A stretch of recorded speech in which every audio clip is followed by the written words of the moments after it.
Bienvenue sur Lithothérapie & Co. Je m'appelle Jade, je suis lithothérapeute et dans ce podcast, nous allons découvrir ce qu'est la lithothérapie. Si vous vous demandez ce qu'est la lithothérapie, ce qu'elle apporte et comment utiliser les pierres au quotidien, alors vous êtes au bon endroit. Toutes les semaines, je vous offre des conseils et astuces pour vous aider à mieux la comprendre et à l'implémenter dans votre quotidien pour un meilleur équilibre de vie. Alors, prêt à mettre en avant votre bien-être grâce aux pierres ? À devenir plus aligné et à gagner en sérénité ? C'est parti pour l'épisode du jour. Bonjour à tous et bienvenue dans l'épisode 188 du podcast Lithothérapie & Co. Et aujourd'hui, on va parler des 10 erreurs les plus courantes que je vois en lithothérapie. Et oui, et vous allez voir, c'est pas beau à voir. Non, en vrai, il y en a qui sont vraiment des choses qu'on voit un peu partout et qui se répètent, etc. Et d'autres qui sont des erreurs plutôt d'écoute de soi. Vous allez voir qu'il y a un petit peu des deux. Mais assez tergiversé, on va commencer tout de suite par le numéro 1. C'est se fier uniquement à l'aspect esthétique d'une pierre sans comprendre les propriétés énergétiques. Même pour l'achat. C'est-à-dire qu'il y a des gens qui vont acheter une pierre juste parce qu'elle est belle sans faire attention à ses propriétés énergétiques. Ou il y a des personnes qui vont prendre une belle pierre. Ça m'est arrivé récemment, il y a une personne qui m'a retourné une pierre en me disant j'en ai trouvé une plus belle à tel endroit et en fait elle provenait de Chine. Et du coup, en fait, juste une belle pierre, ça ne suffit pas à faire une pierre vibrante. Alors bien évidemment, attention, c'est un des facteurs parce que si on prend une même pierre, mettons qui est éco-sourcée, en fonction du filon, de quand elle est sortie, etc., on peut avoir des pierres qui vont avoir moins d'éclat et donc qui vont être un peu moins qualitatives. Mais ce qui va être surtout important, parce que bon, la pierre, elle vient de sous la terre, c'est la notion dans laquelle la pierre va être extraite. Est-ce qu'il va y avoir du travail d'enfant? Toutes ces notions-là qui vont être tellement importantes et qui vont impacter l'énergie d'une pierre. En fait, ce qu'il faut faire attention, c'est que l'énergie d'une pierre ne vient pas juste de sa couleur ou de son éclat. L'énergie d'une pierre vient de tout ce qui s'est passé jusqu'à ce que la pierre arrive jusqu'à vous, de tout ce qu'il a impacté en fait. Et donc, c'est un leurre de penser que juste une jolie pierre, c'est une pierre vibrante. Moi, j'ai des fois, par exemple, des pierres qui sont polies de Madagascar de manière artisanale et donc c'est des espèces de sphères mais c'est pas vraiment rond parce que c'est pas fait à la machine, etc. C'est fait à la main et du coup c'est un rond façon mais c'est artisanal et la pierre elle vibre fort et c'est ce qui lui donne son authenticité, c'est ce qui la rend vibrante et c'est hyper important. Donc faites attention, ne vous fiez pas juste à l'aspect esthétique des pierres, il y a aussi le côté énergétique qui est très très important. Erreur numéro 2 que je vois, c'est mélanger des pierres qui ont des énergies qui sont un petit peu conflictuelles ou qui ne vont pas ensemble en tout cas. Et oui, parce que vous le savez, il y a des pierres. Alors en soi, on peut tout mettre ensemble, c'est pas la fin du monde, vous allez pas avoir de gros problèmes. C'est juste que c'est vraiment dommage parce que en fait, on peut pas mettre. Vous le savez, je vous en ai déjà parlé dans ce podcast, mais si vous mettez des pierres pour dynamiser votre corps, comme des pierres qui vont être rouges, jaunes, oranges, et qu'en même temps vous mettez des pierres pour apaiser votre corps, comme des pierres bleu ciel ou rose, votre corps il va dire mais qu'est-ce que vous voulez? Que je dynamise, que je m'apaise? Parce que là, franchement, c'est un petit peu bisextile cette histoire-là, ok? Donc vraiment, faites attention à ça. Pensez toujours comment est-ce que vous voulez utiliser une pierre. Alors si vous les mettez pour du beau, clairement, il n'y a pas de souci, vous inquiétez pas. Mais si vous les mettez pour avoir une vraie portée avec vous et que c'est un vrai travail que vous êtes en train de faire, dans ce cas-là, faites attention à ça. Troisième erreur, ne pas vérifier l'authenticité des pierres achetées. Alors ça, bien évidemment, je vous jette pas la pierre parce que c'est tellement dur. Je pense que même moi, si je me déplaçais pas dans les mines moi-même, c'est dur parce qu'on dépend de quelqu'un qui peut nous dire ce qu'il veut. Moi, c'est pour ça que je documente tout, que je vous montre, que je prends des photos, que je vous emmène avec moi, que je fais même des stories quand je suis dans les mines. C'est parce que je veux que vous puissiez voir. C'est hyper important pour moi d'avoir cette transparence envers vous, mais je sais que c'est pas forcément partout le cas ou partout faisable aussi, que tout le monde se déplace pas.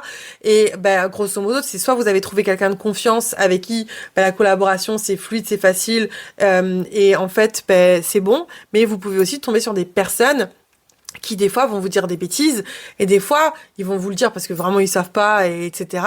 Et voilà, des fois ça peut être des gens qui sont pas bienveillants, mais des fois aussi c'est des gens qui répètent ce qu'on leur a dit alors que c'est pas du tout vrai. Voilà, moi j'entends tellement de bêtises des fois qui sont racontées et je sais exactement d'où ça vient et de comment ça se passe quoi. On voit qu'ils répètent les mêmes choses, etc. Donc faites attention un petit peu à ça parce que vous pouvez avoir des vraies pierres, vous pouvez avoir des fausses pierres, mais vous pouvez aussi avoir des pierres qui sont chauffées, vous pouvez avoir des pierres qui sont teintées, vous pouvez avoir des pierres que vous pensez que ça vient d'ici alors que pas du tout. Typiquement la dernière fois je parlais avec une consoeur qui me disait que elle prenait ses pierres de Madagascar aussi, on parlait de fluorine je crois, et elle me disait que par contre elle les achetait en Chine. Alors oui, théoriquement la provenance vient de Madagascar, sauf que du coup ça passe quand même par la Chine et les Chinois rachètent beaucoup de mines à Madagascar et après ils le vendent sur des gros sites, etc. C'est pas la même empreinte énergétique, c'est pas le même travail. Moi je peux vous le dire, j'en parle avec mes fournisseurs, les conditions sur place. D'ailleurs, j'avais une malgache à la maison la semaine dernière. Elle avait les larmes aux yeux quand elle voyait comment certains Chinois traitent les malgaches sur place. Donc vraiment, faites attention à toutes ces choses-là, c'est hyper important.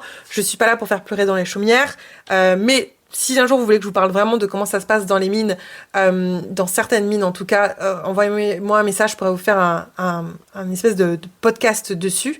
En attendant, c'est pour ça que c'est hyper important de passer par des circuits qui sont clean, ok ? Allez, autre erreur que je vois énormément, c'est ne pas se connecter à ses sensations quand on utilise les pierres. Et ouais, parce que souvent, on va utiliser les pierres et puis en fait, on va mettre énormément de mental. Voilà, et ça c'est complètement normal aussi, mais du coup on se coupe de ses sensations.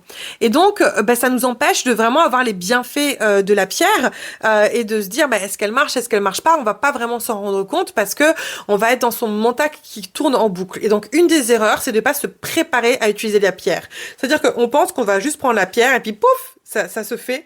Non, c'est hyper important de prendre un moment en amont pour se poser, pour se calmer, peut-être faire une méditation pour pouvoir bien bénéficier des énergies de la pierre et bien ressentir les énergies de la pierre. En fait, c'est arriver à court-circuiter son mental. Alors, je parle de méditation, qu'importe la manière dont c'est fait, mais si vous savez que vous avez un moment qui est plus propice au lâcher-prise mental, faites-le. Alors, on peut utiliser des pierres pour aider à lâcher prise mentale, mais sinon, de manière générale, faites attention à ça.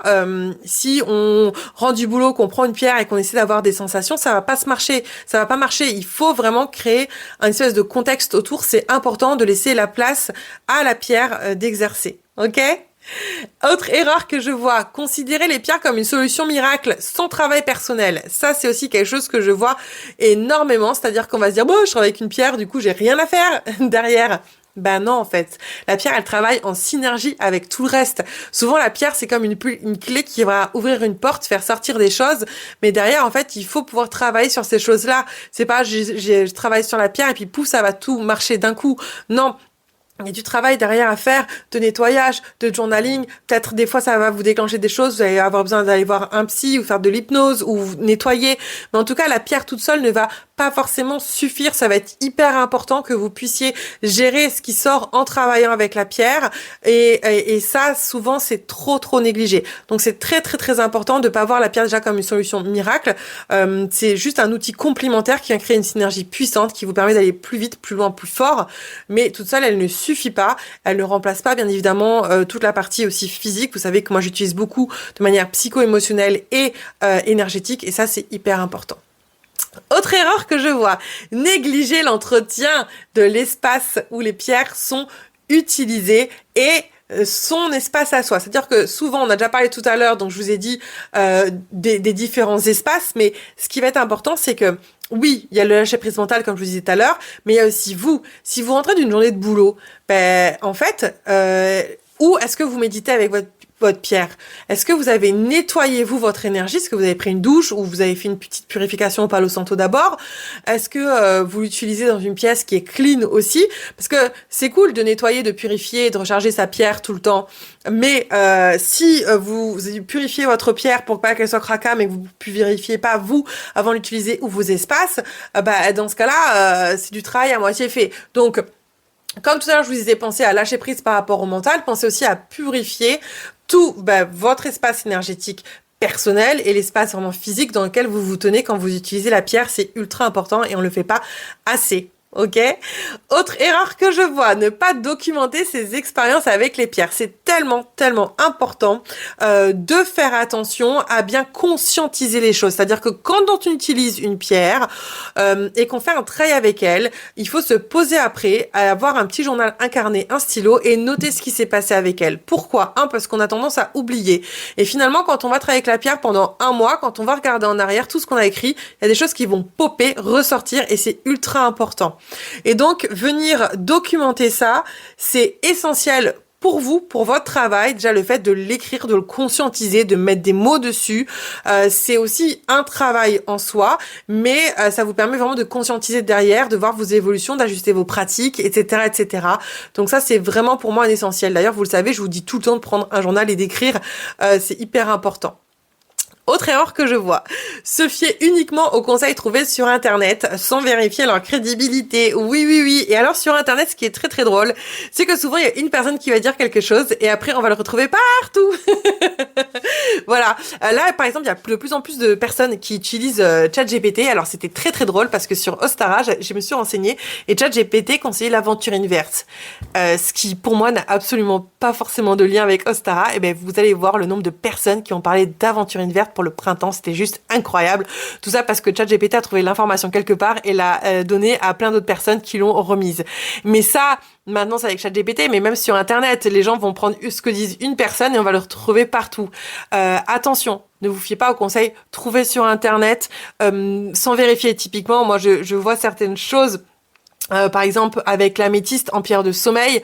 Alors oui, ça peut marcher à certains moments, mais on va dire que quand même pour 80% des personnes, l'améthyste sera une pierre qui va plutôt travailler, faire des rêves. Hein, c'est une pierre d'élévation spirituelle, donc elle va plutôt pouvoir faire des sorties de corps, etc. Plutôt que de donner vraiment un bon rêve, un bon sommeil. On peut avoir aussi des bêtises des fois qui vont être répétées. Alors ça, c'est très drôle des fois sur des appellations de pierres, des utilisations, etc. Et des fois même qui viennent des fournisseurs ou des pays parce qu'ils savent pas très bien. Et puis on les croit, puis on redit les mêmes choses. Et moi, je le sais parce que mes fournisseurs, à un moment, me l'ont dit aussi. Donc du coup, c'est très drôle. Donc faites attention quand vous fiez... vous avez des informations, recoupez-les, n'utilisez pas, mais même moi ce que je vous dis, hein, j'en parle pour moi aussi, regardez si on parle de telle pierre ou de telle chose, regardez quelques sites différents, recoupez les informations, voyez ce qui se passe, et puis surtout testez-les, hein, c'est votre expérience qui va jouer, donc vraiment l'expérience elle va compter plus que tout, vraiment. Autre erreur que je vois, c'est de se focaliser uniquement sur le rechargement par la lumière solaire. Souvent, on va beaucoup recharger au soleil et à la lune.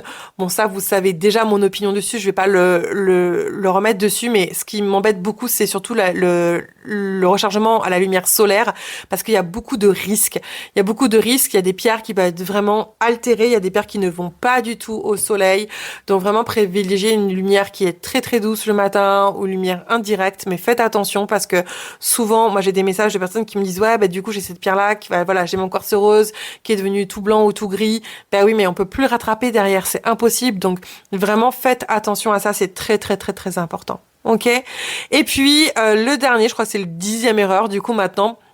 Et ça va être hyper important, c'est ne pas confondre le fait de ne pas savoir écouter avec le fait que les pierres ne font rien.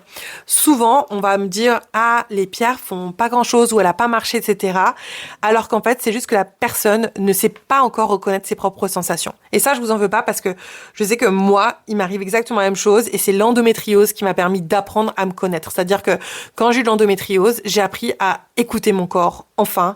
Et donc maintenant, c'est ce qui fait que dès que je suis un peu subfébrile, tout de suite, je vais comprendre dès que je suis un peu fatiguée. Enfin, je vais vraiment arriver à me décoder. Et avant, je savais pas le faire. Et en fait, ce qui se passe pour les pierres, et ça, je le vois surtout dans le challenge des 21 jours, parce que vous savez, sur l'école des pierres, on a le challenge des 21 jours, c'est 21 jours pour apprendre à méditer avec les pierres et à les ressentir. Et ce qui est très drôle, c'est que souvent, les personnes commencent à marquer et mettre « Oh, il s'est pas passé grand-chose avec la pierre, il y a eu ça. » Et moi, je suis « Ah non, mais tu te rends compte? Il y a eu ça, il y a eu ça, il y a eu ça, il y a eu ça, et il y a eu ça. Est-ce que tu te rends compte déjà de tout ça? » Et elles me disent « Ah oui, c'est vrai. Ah oui, c'est vrai. Ah machin, etc. » Et en fait, on s'attend tellement à certaines choses, où on met tellement d'attentes, d'expectations sur les pierres, que du coup, en fait, quand on travaille avec elles, on se dit Ah ouais, mais elle fait pas grand-chose. Non, c'est juste que tu ne sais pas écouter et tu ne sais pas ce qui arrive de ça et tu ne sais pas conscientiser les informations. Et je vous assure que moi, je le vois tout le temps dans le challenge des 21 jours, des personnes qui se rendent compte et à la fin, elles savent écouter. Elles savent écouter leurs sensations. Elles savent voir ce qui a joué vraiment sur leur corps physiquement. Et en fait, après, elles savent. Et en fait, souvent, quand on n'arrive pas à travailler avec les pierres, c'est juste qu'on ne sait pas écouter les signaux. On n'a pas appris ou on les assimile pas à ça. Et en fait, ce travail d'écoute, c'est comme un muscle, c'est comme le sport. Il faut qu'il se développe, faut l'apprendre. Et vous allez voir que quand vous l'apprenez après, derrière, ça marche tout seul. Donc juste, voilà, pour vous dire ça. Oh waouh, c'était tellement intense cet épisode de podcast. J'espère qu'il vous avez plu. Pardon. Dites-moi sur le compte Instagram, vous, s'il y a des erreurs que vous faites, si vous en avez d'autres, ce que j'ai pas dit aussi, je serais curieuse de le savoir. S'il y en a une qui vous a plus parlé que d'autres aussi, ce serait hyper important.